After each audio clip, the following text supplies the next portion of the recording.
परमात्मा कहते हैं संसार में आकर तने के करा रे मूड, क्या यही काम था? बच्चे उत्पन्न हो गए, इनके पाल पोष दिए, ब्याह कर दिया, फिर वैसे मर जावा। ये तो पशु पक्षी भी करते हैं इस कार्य को, आपसे अधिक ज्यादा प्यार से करते हैं। चिड़िया अपनी चोंच में दाने लाती है, जो भी अन्य जो पक्षी हैं अपने चोंच में आहार लाती है, अपने बच्चों को खिलाती है, अपने मुंह से निकाल कर उनको देती है। कितना प्यार से पालते हैं। क्या यही कार्य था? मनुष्य जीवन आपको दिया है तो इसका काम भी न्यारा है। उसके विषय बता रहे हैं कि इस संसार में आके क्या किया रे मूड, और सुअ संबल से ही अलगे डोडे ढूंढ। हम क्या सोचते हैं? प्रत्येक व्यक्ति की एक ऐसी सोच है कि भाई तक काम कर लें और बुढ़ापे में सुख होगा, बच्चों की शादी कर देंगे, ये अपने कमाई का लाग जाएंगे और हम बुढ़ापे में सुखी हो जाएंगे। बुढ़ापे में रेस्ट मिलेगा हमें, अब टाइम नहीं है। और बुढ़ापे में तो जिसा टाइम मिलेगा तेरा जिए जानेगा। इन बुढ़िया ने पूछ ले किसा टाइम मिल रहे हैं, कितने सुखी हैं ये। कदे तो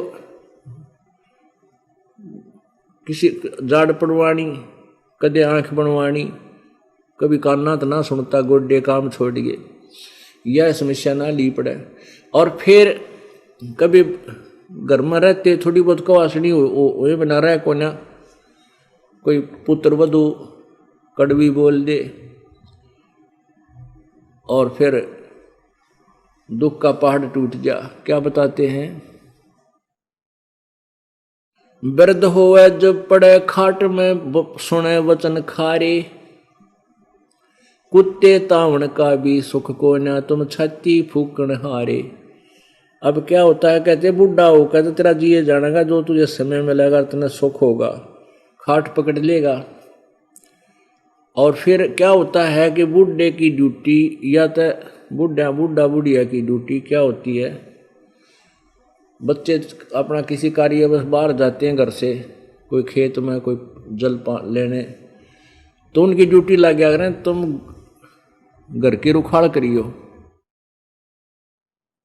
अब बुढ़ापे में ना दिख है ना कुछ और, तो बेचारे बैठे रहे द्वार के गेट का आगे अंदर, और कोई कुत्ता ऐसा तेज होया करे एकदम खेदे ही भीतर जाके, और सब क्या न उथल पुथल कर दूध खिंडा दे, लस्सी बिगाड़ दे, काम बिगाड़ दे।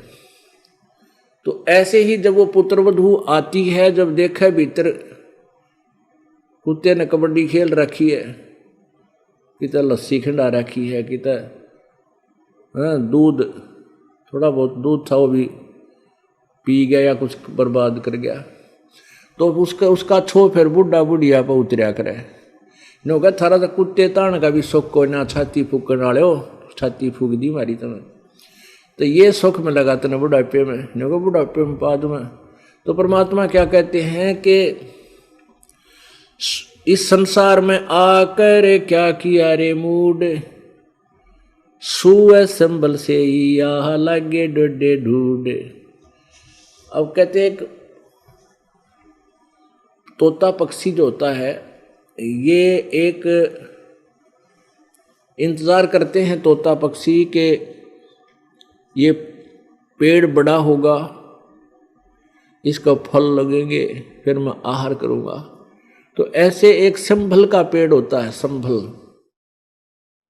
तो उसके फल इतने अच्छे लगते हैं बाहर से, तो बहुत ही स्वादिष्ट, और इनके अंदर बहुत ही अच्छा कोई खाद्य पदार्थ होगा, लेकिन उनमें रुई होती है, कपास होती है अंदर, जैसे आँख के डोड्याम होया करे।